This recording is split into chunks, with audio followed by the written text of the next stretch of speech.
Hello book lovers, I'm Daniela and I welcome you to Uncommon Reader, whether you are a new or an old subscriber or just happen to stop by my channel. Today I'm responding to a tag which I'm really excited to do, the Used Bookstore Tag. And it's a tag created by Kelly of Books I'm Not Reading, and I was tagged by Reney of Beyond Books. Kelly says, "Hello Booktube, I'm here today with an original tag. I can't wait to see your versions of this tag or read your answers in the comment section. In general, I'm grateful for all bookstores, including those that sell used books. I've had some bizarre experiences in the past, but I'm hoping turning this into a tag will turn some of my negative experiences into a celebration of used bookstores everywhere." So I have all positive feedback for you, Kelly, and here are the prompts. What is your favorite or most often visited used bookstore, and what sets it apart or makes it special? So two bookstores came to mind to me every time I visit California. I have to stop by recycled bookstores in San Jose. And I'm going to share a little bit of the inside because I filmed it for my Italian channel, I believe last year. The first time I visited the recycled bookstore, it was when I was moving back to Italy in 2011, and I had just stopped by to drop some books I wanted to sell. And only in the past couple of years, I've actually been visiting the store and realized how big it is and the great variety of books they have. It's like a labyrinth, and I so enjoy scouting for books there. The second bookstore I want to mention is Moe's on Telegraph Road in Berkeley, which I also want to visit every time I'm in California. And it is big. At the same time, they also have new releases as well there. Their used section, it's pretty good, I feel. So I always go to these places. The second prompt, does your used bookstore take credit? If so, how much credit do you get for your books? Do they give cash for your books? So yes, when I sold at the recycled bookstore in San Jose, they gave me cash because I wasn't, of course, interested in purchasing any books because I was moving away. So I don't know about Moe's, but right now I'm just visiting for purchasing, not selling. It probably would be different if I would still live in California, so I would sort of recycle old books and maybe use the credit to buy other books. For that, actually, I have an amazing opportunity here in Italy, which I spoke about in a dedicated video, this place called Banco Libero, which gives me the opportunity to bring home a maximum of 10 books and keep them forever if I want, or just return them. I usually try to go and bring books back, and they actually have a lot of recycle because many people, they go there with carts full of books for whatever reason. There's a lot of recycling there, and every time I go, which I try to go maybe every 2-3 months nowadays, I find amazing stuff. But if you wait until the end of December, I'm going to share what I got this time around in my December favorites. So it's not really a bookstore, but it's a book crossing, so it's still used books, although there's no money involved. Third prompt, how often do you go to your used bookstore? Can you share how much credit you have there? So yeah, I don't have credit because I usually just purchase when I go to those two bookstores I mentioned. Unfortunately, I'm not visiting California that often. I used to visit 3-4 times a year before the pandemic. Now I think my rhythm has changed, so maybe a maximum of twice a year. And so, yes, I want to make sure I visit the stores at least twice a year. Fourth prompt, what, if any, restrictions does your used bookstore have on how you can use your credit? So this prompt doesn't really apply to me because in California, I don't get to sell any books.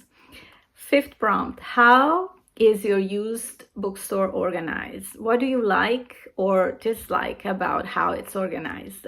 I actually find it's very organized. Both stores in Berkeley and San Jose, they use alphabetical order. So if I'm looking for a specific author, usually I look for fiction. So it's pretty easy to go by letters, and I'm usually focused on certain authors, but I do look carefully. Never know, maybe I'll miss an author or see something interesting, and I will definitely go through each letter very carefully. And some genres are divided in different sections, so you might find the mystery or the science fiction, or maybe the fantasy.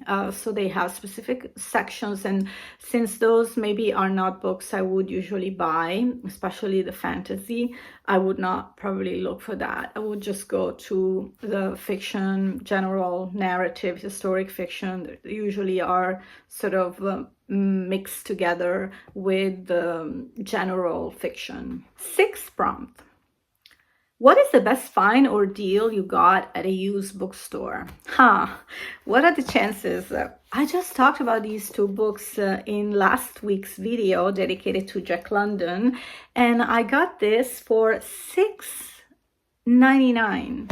And I'm so happy that actually one of you watching last week's video got so interested in this book that he ordered it online. So I'm super, super excited that I got you interested in this precious pictorial biography of Jack London. So if you want to know more about it, I'll leave the link to the video in the info box.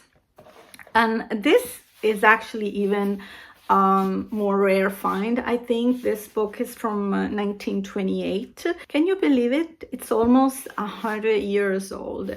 And I couldn't believe that this precious memoirs of the cruise of the Snark of Jack London and his wife and crew, that was supposed to be a cruise around the world, but it ended up actually in Australia because the boat was pretty damaged, and also Jack was sick. This costed me $5, and when I went to the cashier, I had to ask him, are you sure this is $5? Because I mean, this looks like it's so old and precious that it could be really like $50 or something. It was really $5, and I'm like, okay, it's definitely mine. I call that a great deal, wouldn't you? Seventh prompt. Is there something you saw at your used bookstore and now you regret not purchasing it? No. Especially because I don't visit California that often. So every time I see something that triggers my interest, I won't let it out of my sight. So definitely I will get it. Eighth prompt. Is there a book you are always on the hunt for at your used bookstore? Yes, there is one, and I know it's out of print, so it's very difficult to find Irving Stone's biography on Jack London. I read this book renting it at my Italian library, and I actually made 3 videos out of that book for my Italian channel because it's filled with information on Jack London's adventurous life. And I cannot find a copy here in Italy. There was a copy, actually, a signed copy at the museum at the Jack London Historical Park, but it went for like $350, which I thought maybe it's a little too expensive for a book. And I said to myself, maybe you should try, to find it somewhere else. Maybe I should buy them online, but I have this resistance of buying books online. I don't know, maybe I should get over it and order it, right? Ninth prompt. If you could run your used bookstore for a day, what changes would you make? I think I would like to recreate like a regular bookstore feel vibe, maybe, sharing coffee, pastries and stuff like that, and having tables and armchairs where you can sit and look at the books, because I do think that you will be so happy and comfortable that you will return often and hopefully purchase more. I would also like to have a book crossing shelf, so there could be like a little bit of a free exchange as well. 10th prompt: if you could go used book shopping with any booktuber in any city, who would you go with and where? So I have to apologize to all my booktuber friends, but since my favorite city is Paris, I think I would need to get friends with some Parisian booktuber. Do you know any? And maybe make friends and go used book shopping with them. Yes, I hope you'll excuse me, friends booktubers. But hey, we're just dreaming, right? So yeah, I choose Paris and use books. 11th prompt: tag some booktubers. I will do so. You will be tagged in the info box. And this concludes our used bookstore tag. And thank you again, Kelly, for creating this fun tag, and Renee for tagging me always. Thank you, my friend. And I thank you all for watching. I hope you enjoyed this video, and I look forward to connect with you in the comments. I'll see you next time here on Uncommon Reader pretty soon. Take care. Happy reading, everyone. Ciao.